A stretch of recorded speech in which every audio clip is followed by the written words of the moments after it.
그날 이후 제 인생은 완전히 무너졌습니다. 처음엔 단순한 피로인 줄 알았습니다. 그날도 여느 날처럼 퇴근 후 늦은 밤이었고 집 앞 골목길을 지나던 중 갑자기 왼쪽 사타구니부터 시작된 통증이 숨이 턱 막히도록 날카로웠습니다. 잠시 멈춰 서서 다리를 주무르며 생각했습니다. 요즘 운동을 너무 안 했나?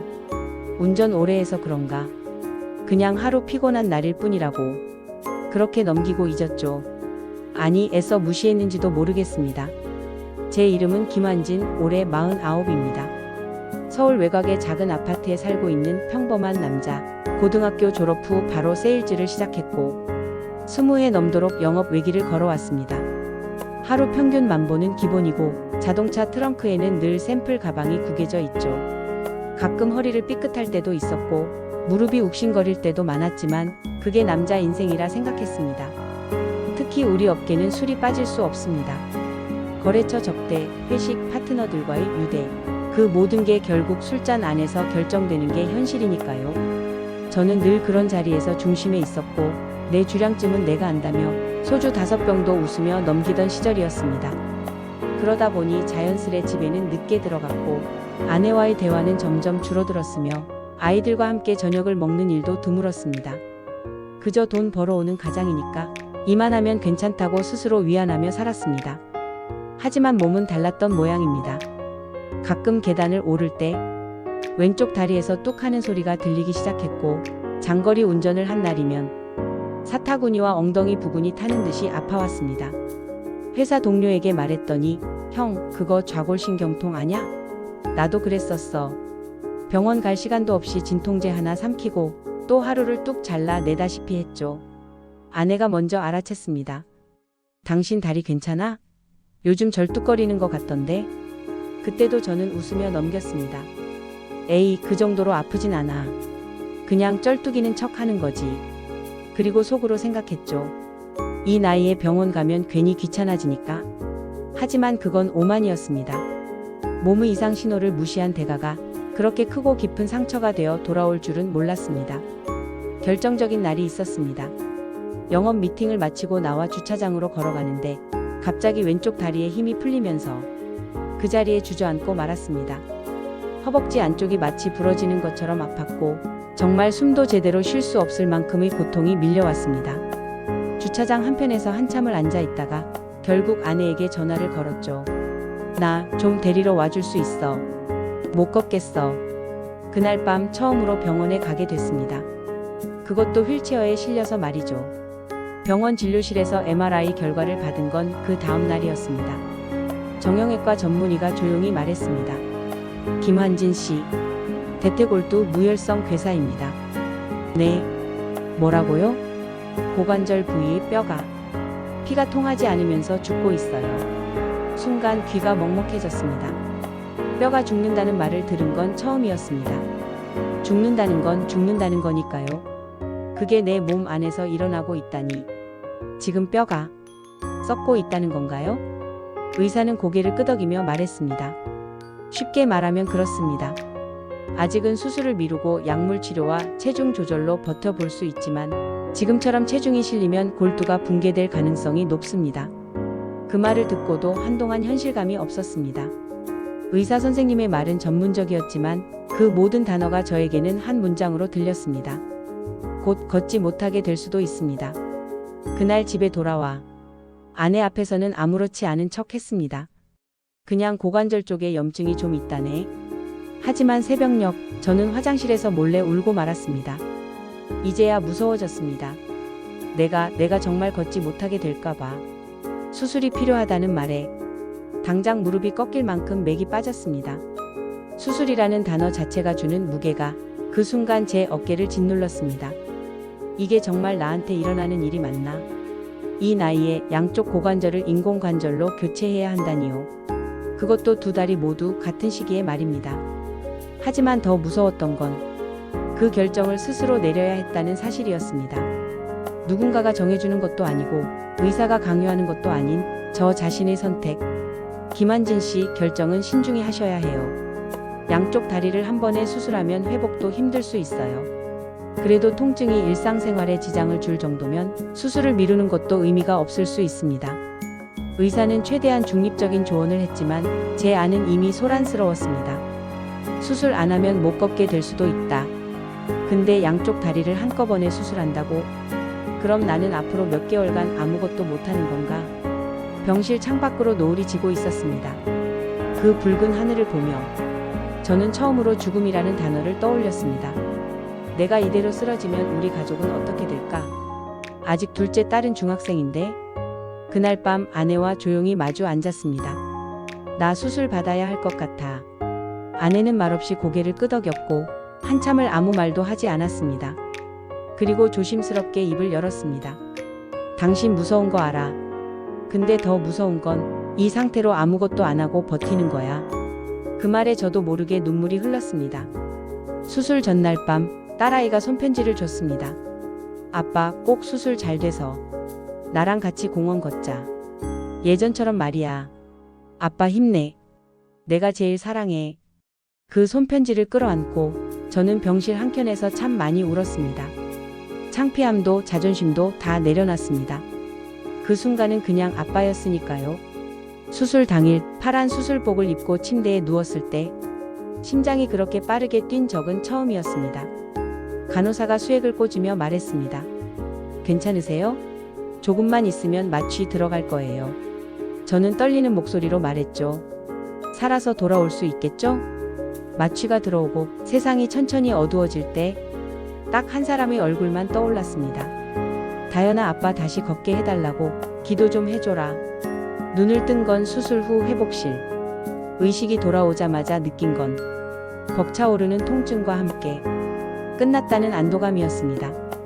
그리고 침대 옆에 앉아있던 아내가 눈가를 훔치며 말했습니다. 당신 다 끝났어. 이제 괜찮아. 그 말 한마디에 정말 세상이 멈춘 듯 눈물이 흘렀습니다. 하지만 수술은 끝이 아니었습니다. 이제부터가 진짜 싸움이었습니다. 고통, 불안, 수치심, 좌절. 그 모든 감정이 몰려왔습니다.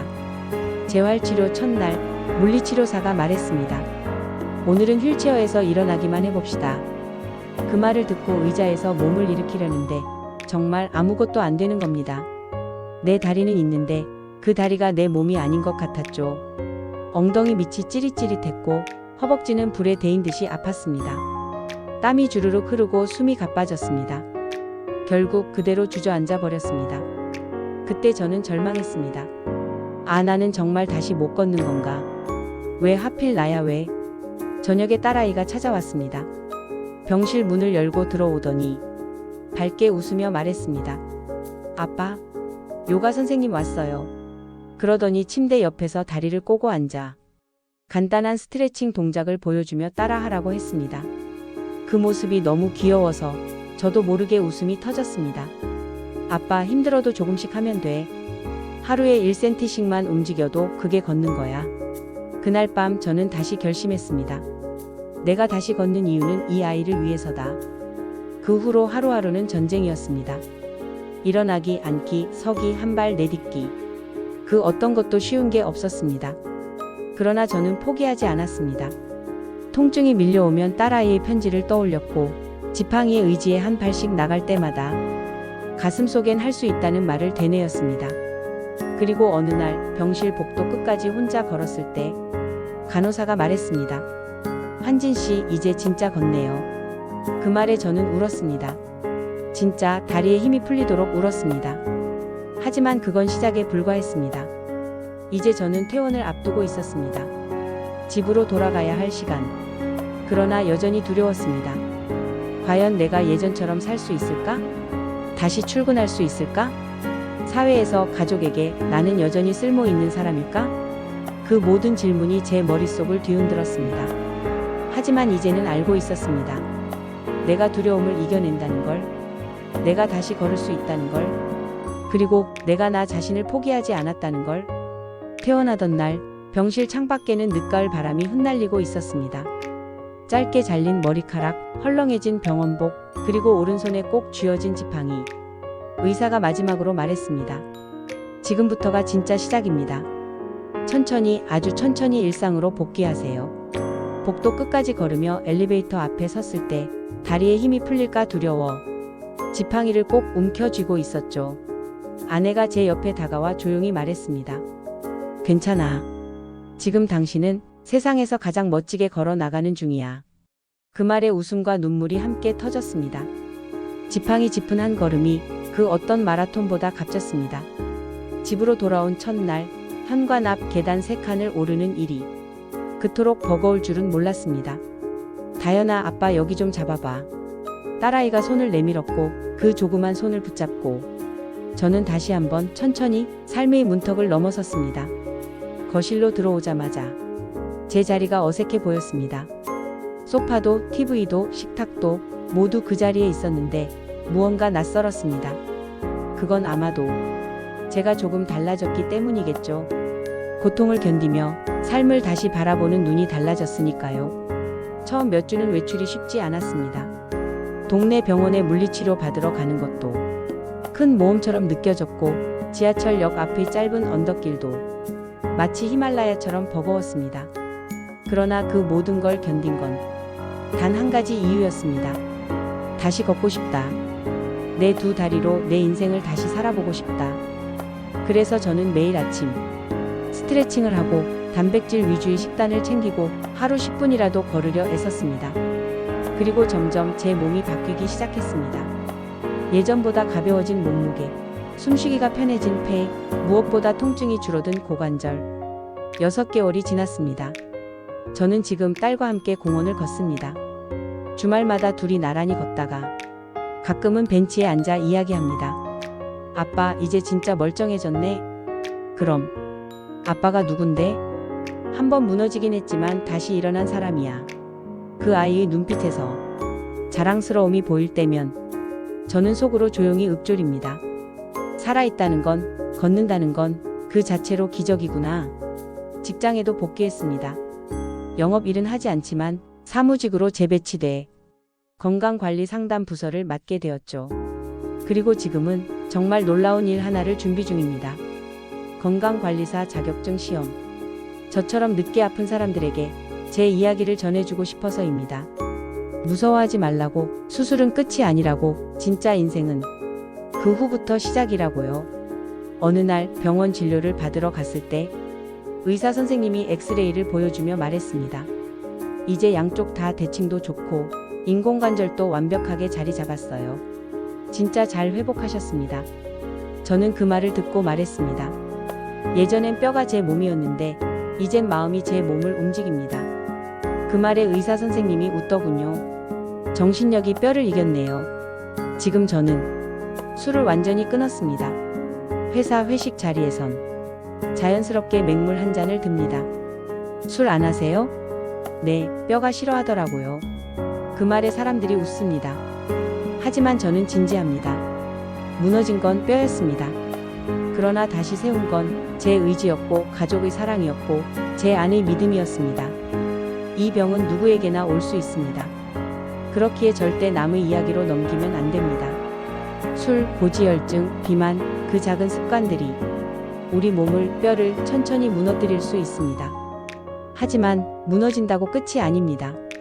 포기하지 않으면 누구든 다시 걷게 됩니다. 그리고 말이죠. 저는 지금 두 번째 인생을 걷고 있습니다. 지팡이 없이 의지 하나로 당당히 앞으로 나아갑니다. 이건 제 이야기지만 혹시 지금 고통에 허덕이는 당신의 이야기일 수도 있습니다. 그렇다면 부디 이 말을 기억해 주세요. 걷는다는 건 살아있다는 증거입니다. 당신은 반드시 다시 걷게 됩니다.